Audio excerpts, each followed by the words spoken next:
بسم اللہ الرحمن الرحیم۔ السلام علیکم۔ ایک جنگل میں ایک درخت تھا جس کی شاخیں دور دور تک پھیلی ہوئی تھی۔ ایک روز ایک پری ذات کا وہاں سے گزر ہوا۔ وہ کچھ دیر اس درخت کے پاس ٹھہر گئی تو اس درخت کی شاخوں نے اسے دبوچ لیا اور اس پری ذات کو اس درخت نے اندر کی طرف کھینچ لیا۔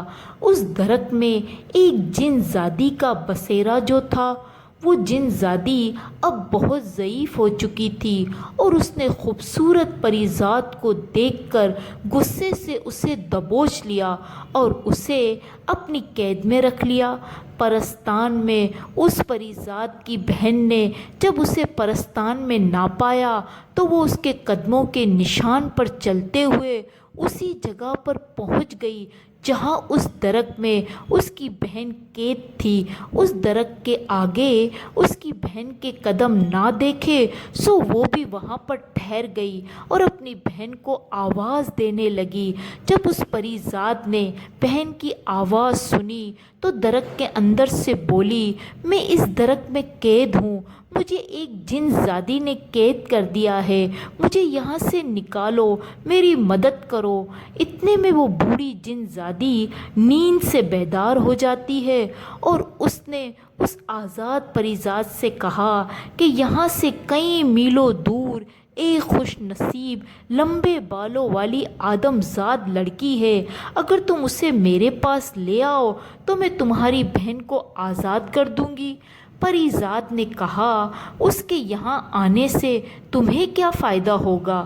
جن زادی نے کہا، تم اسے یہاں لاؤ اور اس زمین میں ڈال دو تو میں پھر سے جوان اور خوبصورت ہو جاؤں گی۔ پری ذات مجبور ہو کر سمندر پار کر کے اس خوش نصیب لمبے بالوں والی لڑکی کے پاس جاتی ہے اور اسے نیند میں اٹھا کر اس جگہ پر لے آتی ہے اور اس زمین میں وہاں اسے دفن کر دیتی ہے۔ جیسے ہی اسے زمین میں پری ذات ڈالتی ہے، وہ بوڑھی جن زادی جوان اور خوبصورت ہو جاتی ہے اور پری ذات کی بہن کو وہ اپنی قید سے رہا کر دیتی ہے۔ پری ذات اس جن زادی سے کہتی ہے، اگر تم اس سنہری جھیل میں غوطہ لگاؤ گی تو تم ہمیشہ کے لیے جوان اور خوبصورت رہو گی۔ وہ جن زادی پری ذات کی بات پر یقین کر لیتی ہے اور اس جھیل میں غوطہ لگاتی ہے۔ جیسے ہی وہ پانی میں جاتی ہے کہ زمین اس جن زادی کو کھینچنا شروع کر دیتی ہے اور وہ جن زادی آہستہ آہستہ اس پانی میں ڈوب جاتی ہے اور پھر مر جاتی ہے، کیونکہ اس پانی کے نیچے دلدل جو تھا۔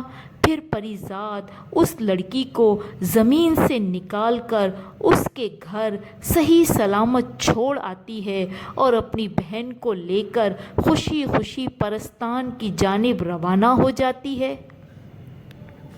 اگر آپ ہمارے چینل پر نئے ہیں تو پلیز لائک اور سبسکرائب لازمی کیجیے گا تاکہ دلچسپ کہانیاں آپ کو بر وقت ملتی رہیں۔ ملتے ہیں ایک نئی کہانی کے ساتھ۔ اللہ حافظ۔